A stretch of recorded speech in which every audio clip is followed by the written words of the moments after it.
वह एक हीरे का व्यापारी था। एक दिन वह बाजार जाकर दूसरे दुकानों में रखे हीरों को बड़े ध्यान से देखता है। एक दुकान के शीशे की अलमारी में रखा हीरा उसे बहुत ही आकर्षित करता है। वह दुकानदार से उस हीरे की कीमत पूछता है। दुकानदार मुस्कुराते हुए कहता है कि इसका दाम केवल 10 रुपए है। व्यापारी उस हीरे को हाथ में लेकर जांचता है और मन में कहता है, यह हीरा तो बिल्कुल असली है और इसकी कीमत लाखों में होगी। यह दुकानदार कितना भोला है। व्यापारी से दुकानदार पूछता है, क्या आपको यह हीरा चाहिए? यह केवल 10 रुपए का है।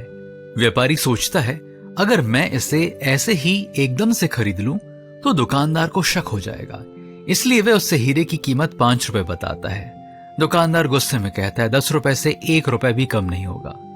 व्यापारी सोचता है, मैं थोड़ा इधर उधर टहल कर थोड़ी देर बाद आकर इसे खरीदता हूं। आधे घंटे बाद वह दुकानदार के पास आता है, मगर हीरा अब उस स्थान पर नहीं था। वह दुकानदार से पूछता है कि वह हीरा कहाँ है। दुकानदार उत्तर देता है कि उसे एक व्यक्ति 10 रुपए में खरीद कर ले गया। व्यापारी आश्चर्यचकित होकर उससे कहता है, अरे मूर्ख, वह नकली हीरा नहीं बल्कि बिल्कुल असली है और उसकी कीमत लाखों में है। तुमने उस हीरे को ऐसे ही गवा दिया। दुकानदार ने उसे जवाब दिया, वह हीरा असली है या नकली ये मैं नहीं जानता। मैंने उसे 5 रुपए में खरीदा था और 10 रुपए में बेच दिया।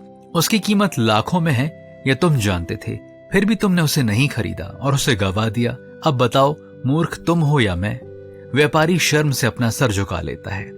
प्रियजनों, बाइबल भी आत्मिक खजाने से भरी हुई है, यह हम सभी जानते हैं, मगर हम उसे पढ़ने से कतराते हैं। हम टालते रहते हैं कि आज नहीं कल पढ़ लेंगे। यदि कल बाइबल पढ़ने की नौबत ही नहीं आई तो हम क्या करेंगे? हम पछतावे के अलावा कुछ नहीं कर सकते। इसलिए आइए हम सभी आज ही से बाइबल को निरंतर पढ़ना आरंभ करें और आत्मिक लाभ प्राप्त करें।